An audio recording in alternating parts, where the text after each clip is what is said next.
Okay dear students, next start करते हैं। Last day में हम कर रहे थे जो इंडस्ट्रियल प्रोडक्ट है उसके बारे में। मैंने बताया था कि जो इंडस्ट्रियल प्रोडक्ट हैं, इंडस्ट्रियल प्रोडक्ट आपके होते क्या हैं, एज ए रॉ मटेरियल आपके यूज़ किए जाते हैं कच्चे माल के रूप में। दूसरा मैंने इसके अंदर बताया था आपको कि ये जो है इंडस्ट्रियल प्रोडक्ट, इनके आप एग्जांपल ले सकते हैं। जैसे आपके पास जो लेदर है, जो चमड़ा है, उसके बाद आयरन लोहा है, या कोई मशीनरी है। जैसे मशीनरी से हम नए प्रोडक्ट बनाते हैं, कंज्यूमर प्रोडक्ट्स बनाते हैं। इंडस्ट्रियल प्रोडक्ट को आइडेंटिफाई करने के लिए उसको कुछ फीचर्स भी थी। नंबर ऑफ़ बायर्स, इनके जो नंबर ऑफ़ बायर्स हैं वो कम होते हैं। कम रीज़न ये है कि ये अपने आप में रॉ मटेरियल है, तो बायर तो अपने आप ही कम हो गए। दूसरा, इनके बायर कौन होते हैं? इंडस्ट्रियलिस्ट इनके बायर होते हैं। जो बिजनेसमैन हैं वही इनके बायर होते हैं। ज्योग्राफिक कंसंट्रेशन, भौगोलिक केंद्रीयकरण किया था हमने। ये कहता है भौगोलिक केंद्रीयकरण का मतलब है कि इन प्रोडक्ट्स का जो ज्योग्राफिक कंसंट्रेशन है वो किसी एक जगह पर होता है, यानी कुछ गिनी चुनी जगहों पर ही होता है। जैसे आपकी जो क्लॉथ मार्केट है, क्लॉथ मार्केट मुंबई के अंदर है। आपकी बहुत सी जो क्लॉथ मार्केट है मुंबई के अंदर है, तो क्लॉथ का जो मैक्सिमम ज्योग्राफिक कंसंट्रेशन है वो मुंबई के अंदर है। एक ही कहता है यहाँ पर चैनल लेवल्स। चैनल लेवल्स में मैंने आपको क्या बताया था वो बता देता हूँ। चैनल लेवल्स में मैंने आपको ये बताया था कि इसके अंदर जो माध्यम स्तर हैं वो बहुत कम होते हैं। अब माध्यम स्तर का यहाँ पर मीनिंग क्या है कि जो इंडस्ट्रियलिस्ट हैं वो अपने लिए कोई मशीनरी परचेज़ करनी हो, कोई रॉ मटेरियल परचेज़ करना हो, वो डायरेक्ट परचेज़ कर लेते हैं। जैसे चैनल लेवल्स की अगर बात करें ना, जैसे अगर हम बात करते हैं जो कंज्यूमर प्रोडक्ट हैं उनकी अगर हम बात करें, उनके चैनल लेवल्स बहुत होते हैं। जैसे प्रोड्यूसर होलसेलर को सेल करता है, होलसेलर रिटेलर को सेल करता है, रिटेलर कंज्यूमर को सेल करता है। तो ये चैनल लेवल्स जो हैं वहाँ ज़्यादा बढ़ जाते हैं। यहाँ पर चैनल लेवल्स कितने हैं? यहाँ पर चैनल लेवल्स आपके बहुत कम हैं। जैसे चैनल लेवल्स यहाँ पर कितने हैं आपके? यहाँ पर अगर देखें माध्यम स्तर, जो आपका प्रोड्यूसर है, प्रोड्यूसर से सीधा जो इंडस्ट्रियल जो भी प्रोडक्ट हैं वो सारे के सारे सीधे पहुँचते हैं इंडस्ट्रियलिस्ट के पास। यानी जो व्यवसायी है वो निर्माता से सीधी वस्तुएं खरीद लेता है।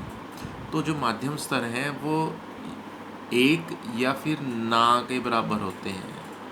हो सकता है जो प्रोड्यूसर है और जो इंडस्ट्रियलिस्ट है उसके बीच में कोई एजेंट काम कर रहा हो, लेकिन इससे ज़्यादा जो चैनल लेवल है वो नहीं मिलता, यानी जो श्रृंखला है वो इससे ज़्यादा नहीं मिलती। एक ये कहता है डिराइव डिमांड। डिराइव डिमांड का यहाँ पर मीनिंग है आश्रित मांग। अब देख लेते हैं आश्रित मांग है क्या। ये कहता है कि जो इंडस्ट्रियल प्रोडक्ट हैं उनकी जो डिमांड है वो हमेशा डिराइव डिमांड होती है। डिराइव का मीनिंग है कि आश्रित यानी कि एक दूसरे पर निर्भर। कि जैसे औद्योगिक उत्पादों की मांग है वो उपभोक्ता उत्पादों की मांग पर निर्भर करती है। कैसे? कि अगर शूज़ की डिमांड होगी, अगर मार्केट के अंदर शूज़ की ज़्यादा डिमांड होगी तो ही तो मार्केट में इसकी ज़्यादा डिमांड होगी। किसकी? लेदर की। कि जो इंडस्ट्रियलिस्ट है ये तो कंज्यूमर प्रोडक्ट हो गया, ये आपका इंडस्ट्रियल प्रोडक्ट हो गया। तो ये कह रहा है कि इसकी जो डिमांड है वो इसके ऊपर बेस्ड होती है। कैसे? कि लेदर की डिमांड कब होगी? जब लेदर से जो बनाया जा रहा है, क्या शूज़ बनाया जा रहा है। लेदर क्या है? रॉ मटेरियल है इंडस्ट्रियलिस्ट के लिए। अब लेदर से बन रहा है शू। अब शू की डिमांड होगी तो ही तो लेदर की डिमांड जो इंडस्ट्रियलिस्ट हैं वो करेंगे। अगर सपोज करो मार्केट के अंदर शू की ही डिमांड नहीं है, जूते की ही मांग नहीं है, ये कंज्यूमर प्रोडक्ट है इसकी ही डिमांड नहीं है, तो इंडस्ट्रियलिस्ट लेदर की डिमांड क्यों करेगा? जो इंडस्ट्रियलिस्ट है वो लेदर क्यों परचेज़ करेगा, चमड़ा क्यों खरीदेगा? जब चमड़े से वो करेगा क्या जब शू की ही डिमांड नहीं है, जब जूते की ही मांग नहीं है मार्केट में। चमड़े से बनाना क्या है, जूता बनाना है। अब जूते की डिमांड है नहीं तो वो लेदर भी परचेज नहीं करेगा। तो ये कहता है कि जो इंडस्ट्रियल प्रोडक्ट हैं उनकी जो डिमांड है वो कंज्यूमर प्रोडक्ट्स की डिमांड के ऊपर बेस्ड है। आगे चले, एक आता है आपके पास role of technical considerations. Role of technical considerations क्या है? रोल ऑफ टेक्निकल कंसिडरेशंस है तकनीकी की भूमिका। अब तकनीकी की भूमिका क्या है यहाँ पर? जो तकनीक है, तकनीक की भूमिका क्या है? ये कहता है तकनीकी की भूमिका क्या है कि जो इंडस्ट्रियल प्रोडक्ट होते हैं, इंडस्ट्रियल प्रोडक्ट आपके कॉम्प्लेक्स नेचर के होते हैं। कॉम्प्लेक्स नेचर का मतलब क्या है कि जो इंडस्ट्रियल प्रोडक्ट हैं उनके अंदर टेक्निकल नॉलेज भी चाहिए होती है। तो टेक्निकल जो चीज़ें हैं उनका ध्यान रखना भी ज़रूरी होता है इंडस्ट्रियल प्रोडक्ट के अंदर, क्योंकि जब इनको परचेज़ किया जाता है तो जो टेक्निकल मैटर्स हैं उनका भी ध्यान रखा जाता है। जैसे अगर हम कोई मशीनरी परचेज़ कर रहे हैं तो मशीनरी परचेज़ करते हुए मशीनरी की टेक्निक को भी देखा जाएगा कि मशीनरी की टेक्निक कैसी है, कि मशीनरी के अंदर कैसी टेक्नोलॉजी है, क्योंकि उससे कंज्यूमर प्रोडक्ट बनाने हैं। तो कंज्यूमर प्रोडक्ट कैसे बनेंगे, उससे किस तरीके से बनेंगे, तो टेक्निकल कंसिडरेशन कहीं ना कहीं इसके अंदर ज़रूरी हो जाती है। यानी जो टेक्नोलॉजी का जो रोल है वो इसके अंदर ज़रूरी हो जाता है। तो ये है आपका यहाँ पर रोल ऑफ टेक्निकल कंसिडरेशन, कि जो इंडस्ट्रियल प्रोडक्ट हैं वो आपके कॉम्प्लेक्स नेचर के होते हैं, जटिल प्रकृति के होते हैं, और इनकी जो मैन्युफैक्चरिंग होती है, वो मैन्युफैक्चरिंग इंडस्ट्रियलिस्ट के अकॉर्डिंग की जाती है। कि ये देखा जाता है कि इंडस्ट्रियलिस्ट को किस चीज़ की ज़रूरत है।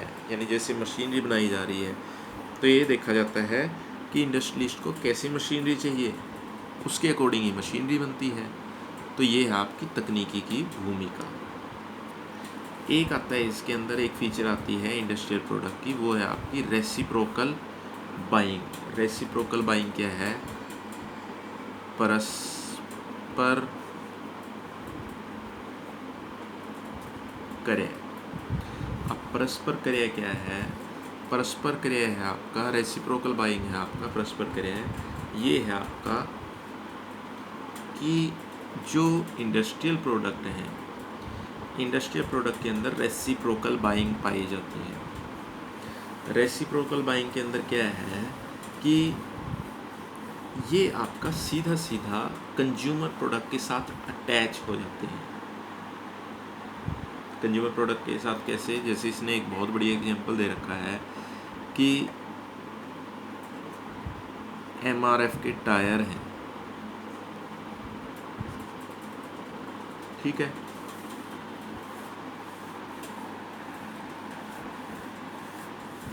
और एक आपका टाटा के व्हीकल्स हैं।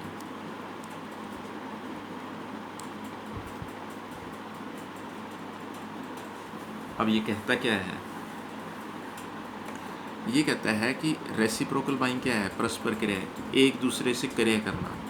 ये कहता है कि जो MRF कंपनी है वो ये कहती है टाटा व्हीकल्स के साथ या टाटा कंपनी के साथ वो रेसिप्रोकल बाइंग करती है। कैसे? कि जो टाटा कंपनी है वो ये कहती है MRF टायर को कि हम आपके टायर्स की हमें ज़रूरत है अपने व्हीकल्स में लगाने के लिए, हम आपके टायर परचेज़ करेंगे, लेकिन कंडीशन ये है कि MRF टायर भी टाटा के व्हीकल्स परचेज़ करें। यानी देखिए, कंपनी में तो हर एक में व्हीकल्स की ज़रूरत होती ही है, तो वही व्हीकल्स की ज़रूरत आपकी MRF को भी मिलेगी। तो टाटा कंपनी क्या कहती है?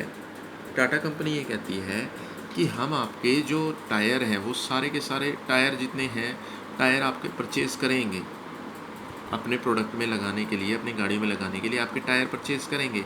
कंडीशन क्या रख दी कि एमआरएफ कंपनी को भी टाटा के व्हीकल्स परचेज करने होंगे। तो ये है रेसिप्रोकल बाइंग, परस्पर क्रिया, यानी एक दूसरे की आइटम परचेज करनी होगी। तो ये थी आपकी इंडस्ट्रियल प्रोडक्ट की यहाँ पर जो हमारे पास फीचर्स थी।